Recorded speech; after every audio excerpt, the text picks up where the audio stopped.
Halo, halo, halo, shalom, apa kabar? Dahsyat, luar biasa, yes, yes, yes, puji Tuhan, saya diberkati, kamu diberkati, kita semua diberkati, amin. Berjumpa lagi dengan Enci Ika Fitri dalam Bina Anak Pelajaran yang ke-25. Kali ini tentang khotbah Petrus. Pembacaan Alkitab kita terdapat di dalam kitab Perjanjian Baru, kitab Kisah Para Rasul, pasal 2 ayat 14 hingga ayatnya yang ke-41.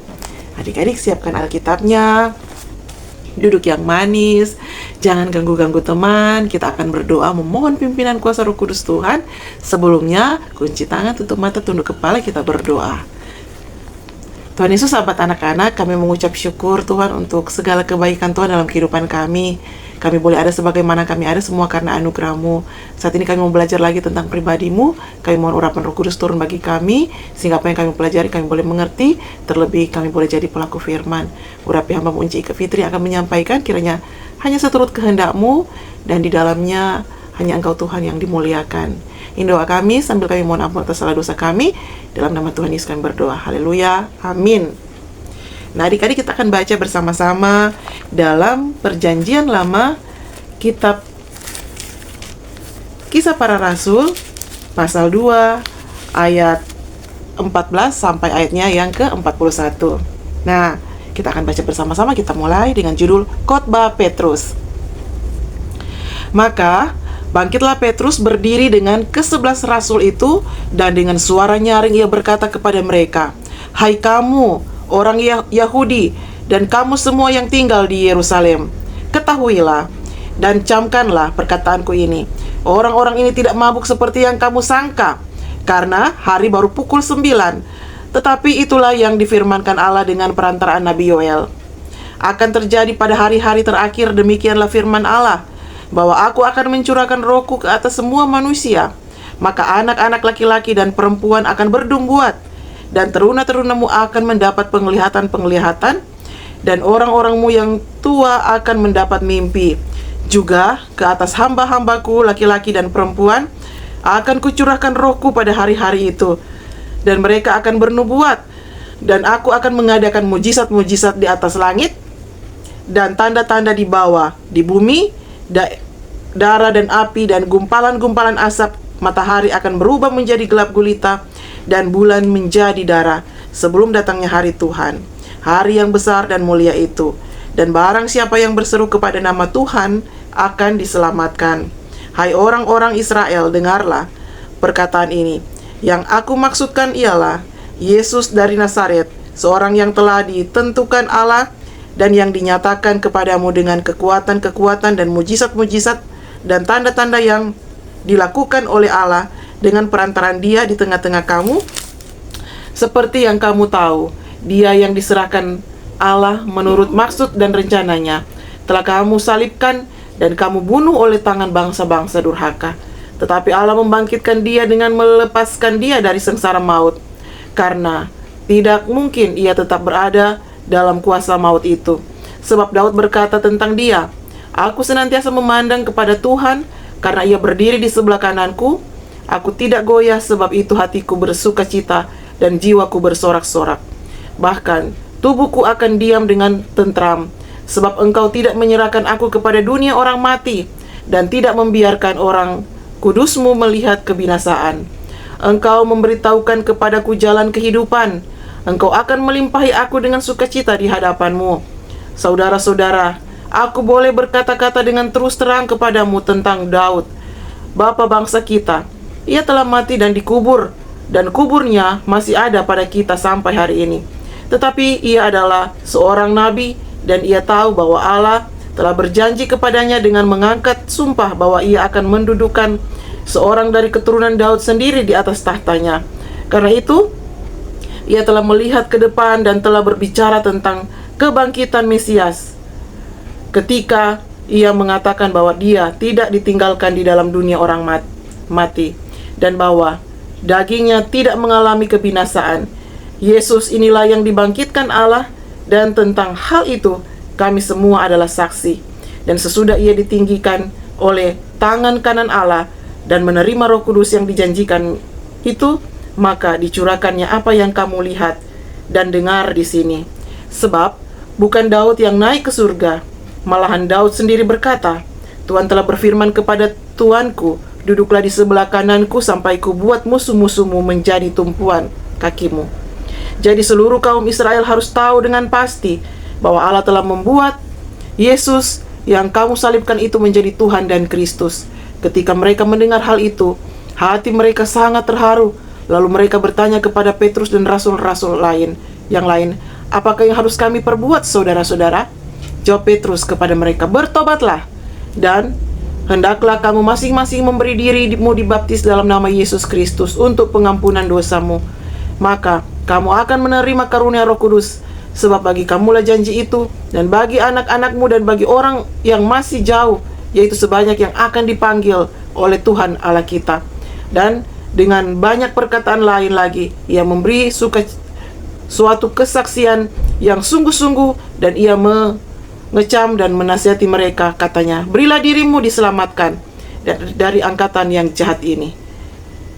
Orang-orang yang menerima perkataannya itu memberi diri dibaptis, dan pada hari itu jumlah mereka bertambah kira-kira 3.000 jiwa.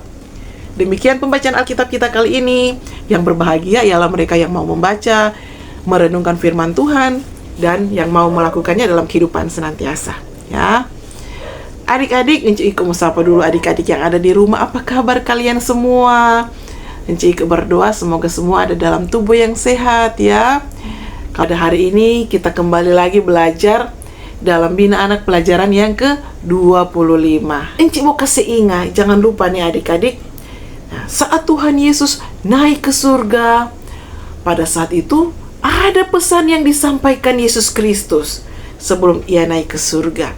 Tuhan Yesus mengatakan kepada murid-muridnya, jangan kemana-mana, supaya murid-murid tetap berada di Yerusalem. Ya, dan murid-muridnya tetap harus memberitakan kabar baik, ya, atau Injil. Dan Yesus berjanji bahwa tidak akan dibiarkan sendiri itu murid-muridnya, ya, untuk memberitakan itu Injil, karena Tuhan Yesus akan mengirimkan seorang penolong bagi murid-murid Yesus untuk memberitakan kabar baik. Jadi ada Roh Kudus sebagai penolong, sebagai penghibur di hati mereka, ya. Mereka tidak ditinggalkan adik-adik. Dan ternyata sewaktu Yesus naik ke surga, ini murid-murid Tuhan Yesus setiap hari mereka berdoa, membaca kitab suci, ya. Mereka rajin seperti adik-adik yang ada di rumah, adik-adik sekolah minggu, ya kan? Tekun berdoa, rajin baca Alkitab. Ini baru anak-anak sekolah minggu yang disebut sebagai anak Tuhan, ya. Nah, adik-adik, jadi Enci mau kasih ingat, itu pembelajaran minggu yang lalu, pada suatu hari yang cerah, ini murid-murid Tuhan Yesus sedang berkumpul di Yerusalem. Tiba-tiba angin kencang sekali adik-adik, yang memenuhi ini dorang di ruangan adik-adik.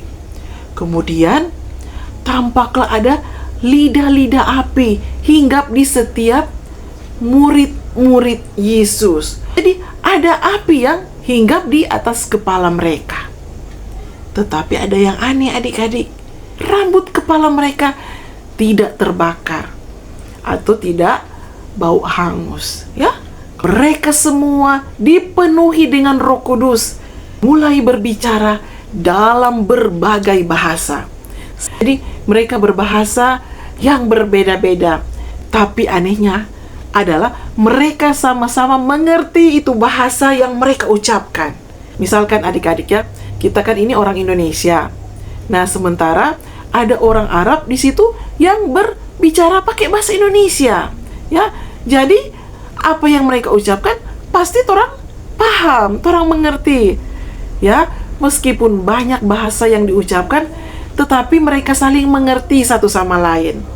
Kemudian Petrus berdiri di tengah-tengah orang banyak bersama 11 rasul lainnya. Petrus menjelaskan bahwa peristiwa yang mereka saksikan itu bukan karena mereka mabuk adik-adik, ya, karena itu masih siang, Alkitab bilang masih jam 9. Tetapi memang itu adalah penggenapan dari nubuatan Nabi Yoel, ya. Petrus berkata, inilah yang difirmankan oleh Nabi Yoel akan terjadi pada hari-hari terakhir. Demikianlah firman Allah, bahwa aku yaitu Allah ya adik-adik, akan mencurahkan rohku ke atas semua manusia.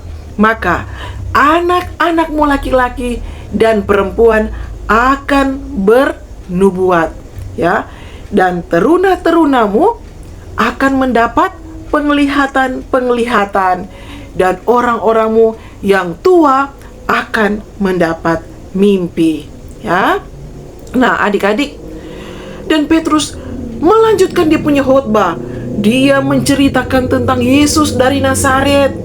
Ia menjelaskan bahwa Yesus adalah seorang yang diberi kuasa oleh Allah, yang melakukan itu mujizat-mujizat dan tanda-tanda yang ajaib. Namun, Yesus ditangkap oleh orang Yahudi dan menyalibkan Yesus. Tetapi Allah membangkitkan Yesus dari kematian. Dan sekarang Yesus berada di sebelah kanan Allah, yaitu di surga. Nah, adik-adik yang diberkati Tuhan, Petrus berseru, "Hai seluruh kaum Israel!" Petrus menyerukan agar orang-orang ini bertobat, ya, dari dosa-dosa. Mereka memberi diri mereka untuk dibaptis di dalam nama Yesus, ya, supaya ada pengampunan dosa. Dan adik-adik, saat itu banyak orang yang mendengar ini khotbah Petrus.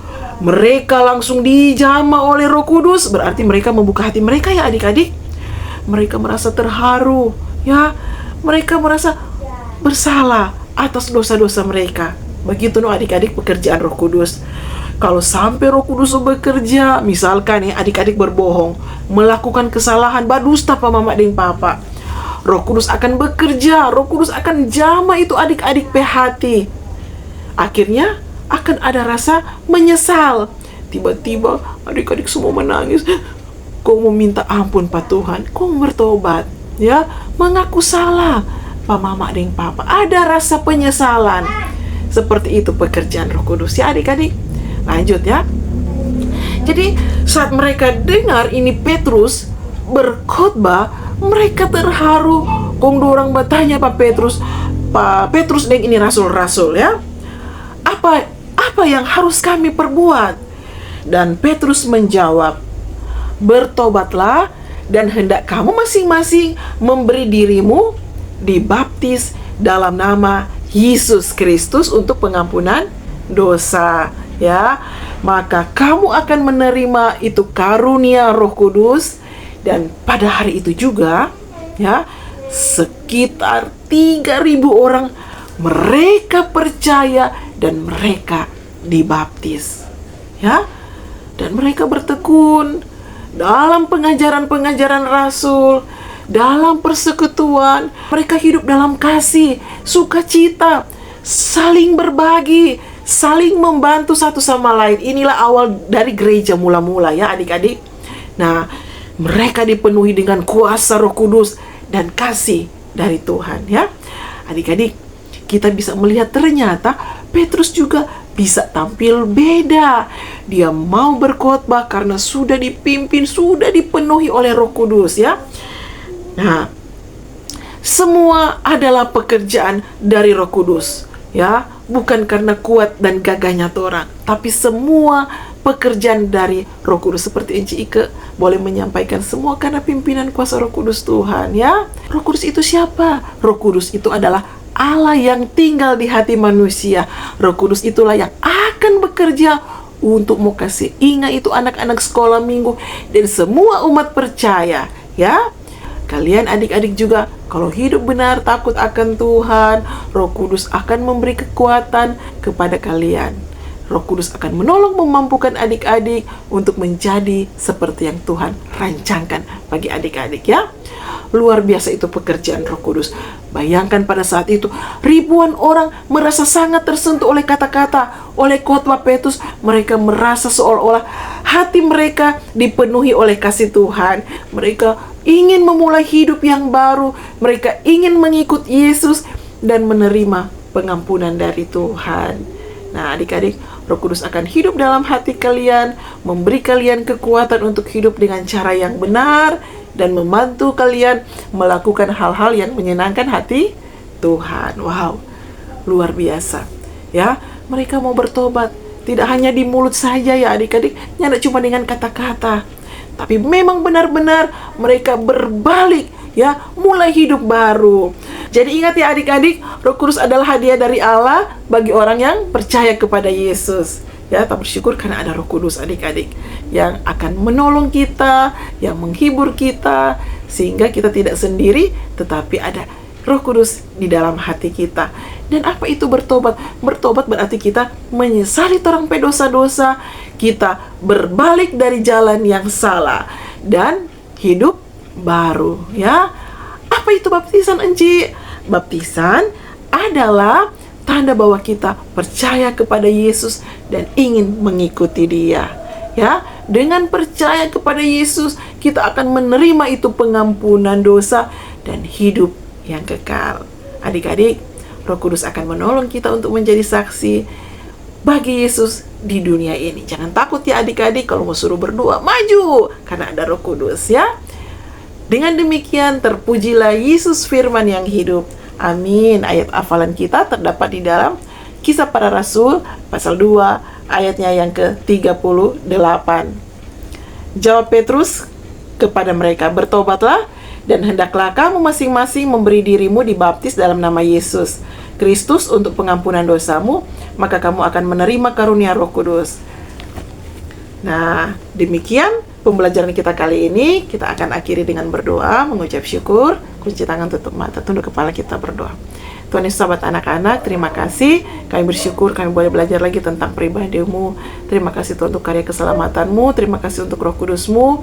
Biar kiranya Roh Kudus akan selalu menolong kami, menginisiafkan kami apabila kami menyakiti hati Tuhan, ada perbuatan kami yang bercacat celah di hadapan-Mu, sehingga kami mau senantiasa selalu hidup layak di hadapan-Mu, dibaharui, diubahkan Tuhan.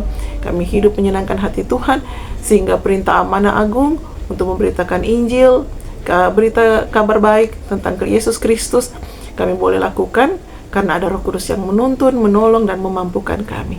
Jadikan kami anak-anak terang dimanapun kami pergi dan berada, sehingga di dalamnya hanya Tuhan Yesus Kristus yang dimuliakan. Terima kasih Tuhan, ini doa kami, di dalam nama Tuhan Yesus kami berdoa mengucap syukur, haleluya, amin. Demikian bina anak kita kali ini. Inci Ike sampaikan terima kasih bagi semua yang selalu menyaksikan YouTube channel Inci Ike Fitri. Jangan lupa like, share, sehingga banyak jiwa-jiwa boleh diberkati. Sekali lagi terima kasih, Tuhan Yesus memberkati. Sampai jumpa minggu depan. Dadah.